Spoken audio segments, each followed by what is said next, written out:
Sai Charita, Chapter 9, Baba's Mendicancy to wash off the five sins is permission, the narration of the story of Bhakt Tarakant.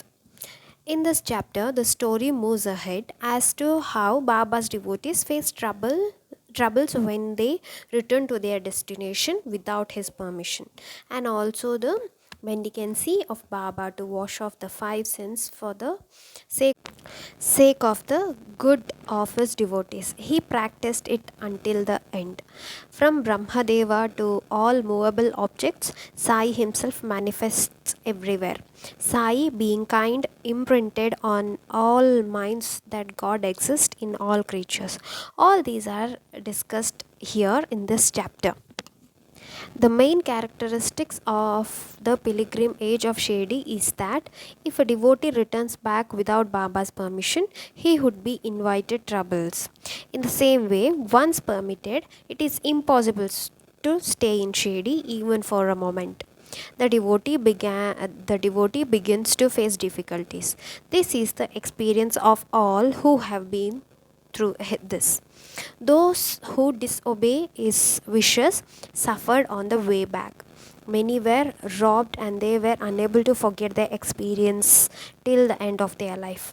If Baba asked them to eat a piece of bakri and then leave, and if the person hurriedly left without consuming the food, he would not be able to catch the train and would also go hungry. Many devotees said they had experienced this. An Englishman, a resident of Mumbai, came to Sai's darshan with some inner motives. He asked for a tent and lived comfortably. Could anyone climb the steps of the masjid and return after taking darshan against Baba's will? It is impossible, and everyone knew it. He tried thrice to climb the steps of the masjid, but it was all in vain. He was depressed at heart. Later, he thought of leaving and came into the country yard to take a leave of Baba. Then Baba said, "Go tomorrow. Why is there so much hurry?" People told him that whosoever left without permission had greatly repented. He did not agree and left without permission. In the beginning, his tonga ran smoothly, but suddenly the horses left the track. The carriage gave a jerk, lost its balance, and overturned on the road. People took him to the hospital at Coppergaon. There is when he repented for his disobedience of Baba.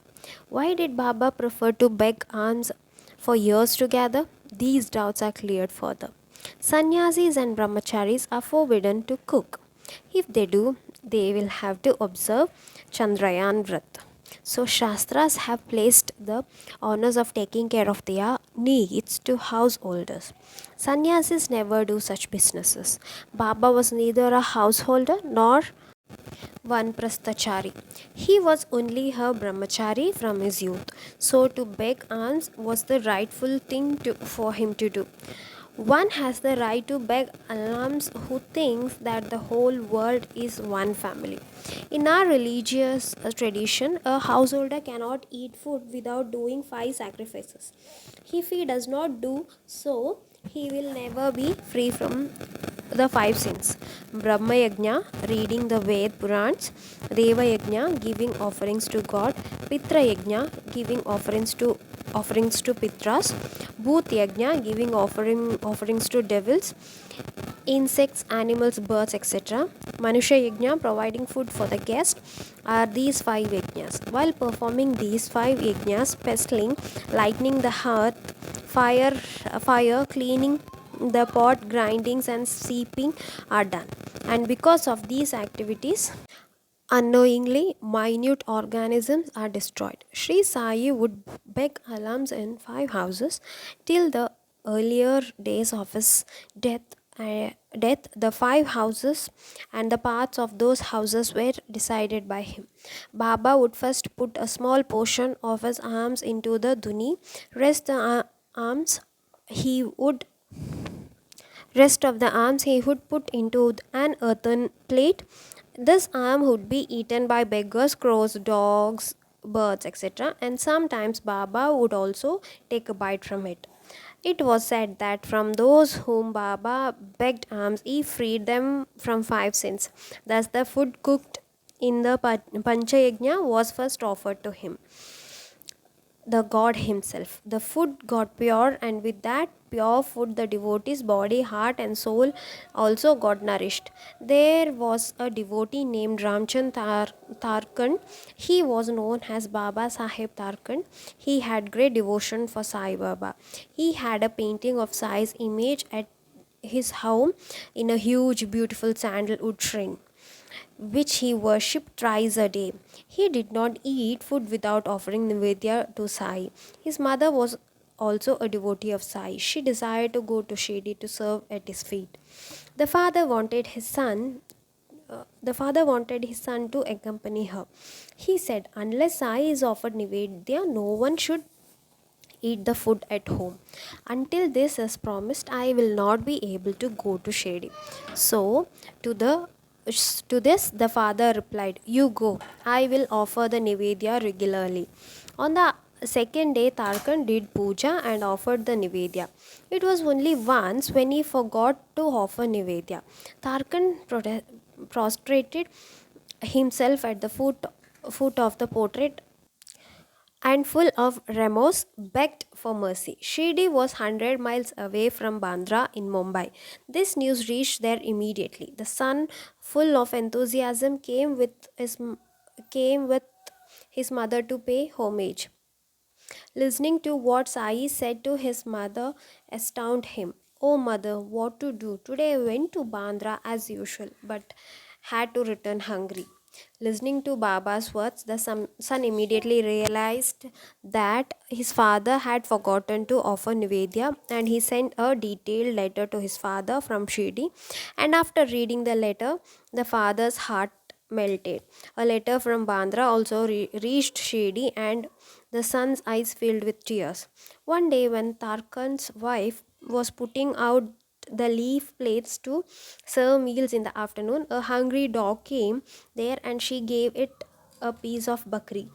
And after that, Baba said, "Know that this is the kindness which I preach. Give food to the hungry first and then eat it yourself.